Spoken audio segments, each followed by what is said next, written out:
ভেড়ার মাংস দিয়ে বিরিয়ানি রান্না করব আর এই নিয়ে আছি মহা চিন্তায় যে আসলেই মজা হবে কিনা, যেহেতু এটা আমি ফার্স্ট টাইম করলাম।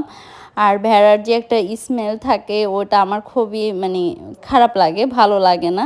সেজন্য আমি ওটা রিডিউস করার খুবই ট্রাই করছি। আমি ফার্স্টে হচ্ছে পরিষ্কার সাদা পানি দিয়ে ধুয়ে নিলাম, পরে আবার হচ্ছে গরম পানি দিয়ে ধুচ্ছি, ধোয়ার পরে আবার গরম পানিতে এটাকে ভিজিয়ে রেখেছিলাম হাফ অ্যান আওয়ারেরও বেশি। এদিকে চালটাকে এখন প্রসিড করব, একটু ভিজিয়ে নিচ্ছি যেন ভালো করে পরিষ্কার করে একটু কিছুক্ষণ ভিজিয়ে রাখবো।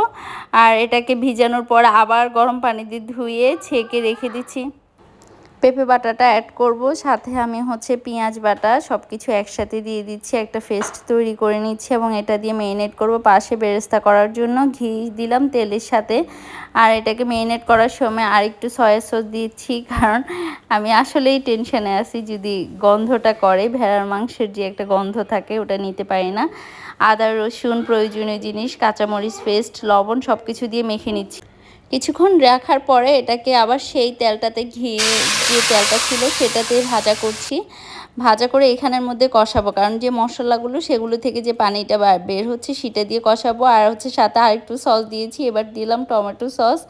আর যেন গন্ধ না থাকে সেই জন্য টক দই দিয়েছি। কিছু বিরিয়ানির মশলা বলতে এটা বাসায় তৈরি করা, আমার হচ্ছে রোস্টের মশলার মতো বিরিয়ানির মশলা ছিল, কারি পাউডার অ্যাড করা। ভিজিয়ে রাখা চালটাকে দিলাম এবং এখানে পানির পরিমাণ আমি দিয়েছি 1 লিটারের চেয়ে একটু বেশি, যেহেতু মাংস থেকে পানি বের হচ্ছে, মশলার কিছু পানি ছিল, সেজন্য পানির পরিমাণটা একটু কমে রেখেছি।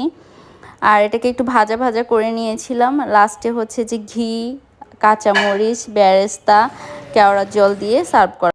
যাই হোক, অবশেষে খাওয়ার পরে বিশেষ করে আমার শ্বশুর মশাই, যিনি হচ্ছে যে খাবারের নিয়ে অনেক বেশি খুঁতখুঁতে, ওনার কাছে কোনো গন্ধ ছিল না এবং উনি নাকি খেতে ওনার ভালোই লেগেছে।